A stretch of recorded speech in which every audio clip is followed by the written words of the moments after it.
The year is 1960. The era was a go-go, exploding with an unforgettable style. Mid-century modern was everywhere and everything. Bowling, America's favorite pastime, rode the wave. You would be driving down a street and see the shape of one of these things from a block away. It would have a wedge, it would have a pyramid, it would have a hyperbolic paraboloid. And then there'd be a big, crazy, giant neon sign flashing and strobing and then like just outrageous stuff that would completely catch your eye and pull you in off the side of the road. Meet my friend Chris Nichols. He's senior editor of Los Angeles Magazine and the co-author of BOWLARAMA. It's an amazing coffee table collection about, you guessed it, mid-century modern bowling alleys. Chris Nichols, why have I never been here before? Right. Oh my Isn't it amazing? God, we have stepped back in time. Yeah. Truly into a googie wonderland. It is completely a time machine. We started our morning at the Habra 300 Bowl. It opened in 1960 when bowling alleys came with restaurants and coffee shops. It's kind of like a googie sampler platter when you walk by, and it's got the boomerang, it's got the A-frame, it's got the little cheese holes, and the giant neon sign. All still here and all still functioning and real. Googie architecture would be the best word to describe this type of structure. You know, all of the best mid-century bowling centers were Googie style. And the term Googie comes from a long-lost West Hollywood coffee shop called Googie's, designed by John Lautner in 1949. La Habra is my favorite that's got the coffee shop. Yeah. It's got the lounge. It's got what had been the fine dining restaurant. And it's got bowling. Oh boy, does it. This is what a Thursday morning at 10 a.m. looks like. Modern bowling mixing effortlessly with old school relics. There is so much vintage decor here that's original. You see these phones? These are prehistoric cell phones. So if you were bowling and you got a call, you'd get called on one of these. And there's a dial tone still. Amazing. Can you imagine a world where these places were, you know, multiple in a town with 50 lanes open all night and packed? I mean, what a crazy scene. These bowling centers had it all. Tiki-themed cocktail lounges like the Stardust Bowl in West Covina. Medieval-themed like the King's Bowl near San Francisco. Here at the La Habra Bowl, they went for an old English vibe. Check out these doors and the stained glass. Outside, Tudor beams welcomed you to the Red Coach Room. We're on the area between the bar, lounge, and the fine dining restaurant.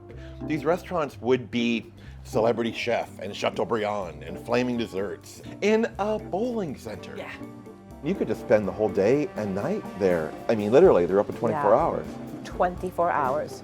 So I guess I'll need some bowling shoes. What size shoes? Size 10. Size 10? Bowling is a great way to get 15, 16 people together. Everyone's focused, everyone has fun. It may not be about winning. It's about the camaraderie. Yeah. It's about spending time together, you know, in a place where you're all rooting for each other. Yeah. You're all cheering for each other. Yeah. It's fun. We now have to play. Right? I mean, this is kind of the moment. Yeah. You know, I mean, it's not about beating each other. It's about being together. Okay, here we go.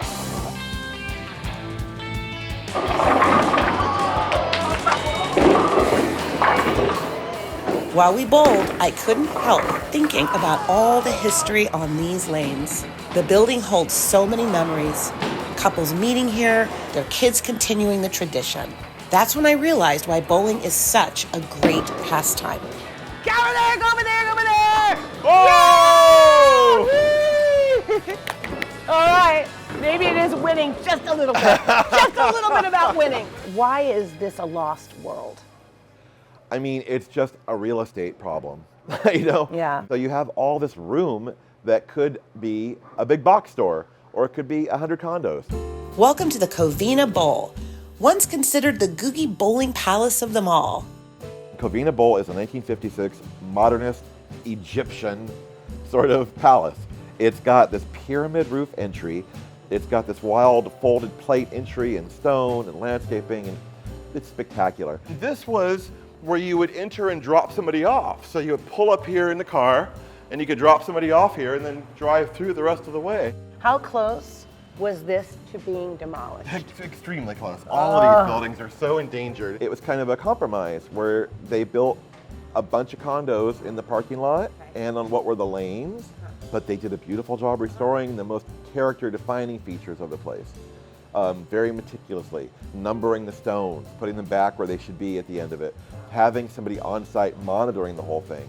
The monitor was our friend Jen, an architectural historian. She led the painstaking, perfect restoration effort, staying true to the original design. We get to go inside. Thank you, Jen. Wow. This is really a trip to be inside, because I don't think many people can come inside. No. And this is for sale. It's for sale, and I hope it has a good future. Somebody can do something with this.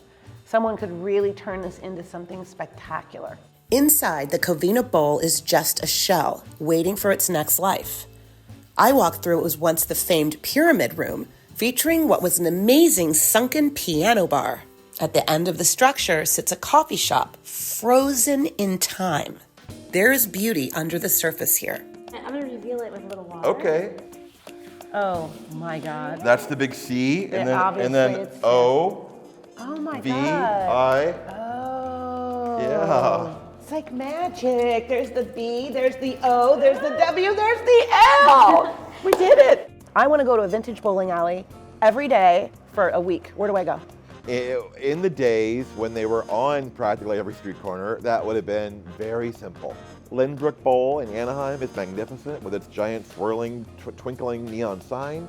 The Bowlium in Montclair has all the googie, and it's a great photo op to pull up your classic car in front of. Surf Bowl down near San Diego is pretty great still. La Habra is amazing for a peak 60s modern vibe. The fact that they've created this time machine environment by just leaving it alone is amazing. And you really would have to be a master, set decorator to try to create something like this, because it's authentic and real and amazing. And if you ask me, worth fighting to preserve. The bowling craze of the 1960s has outlasted so many fads. And thanks to places like this one, you can take a trip back in time and have fun making new memories.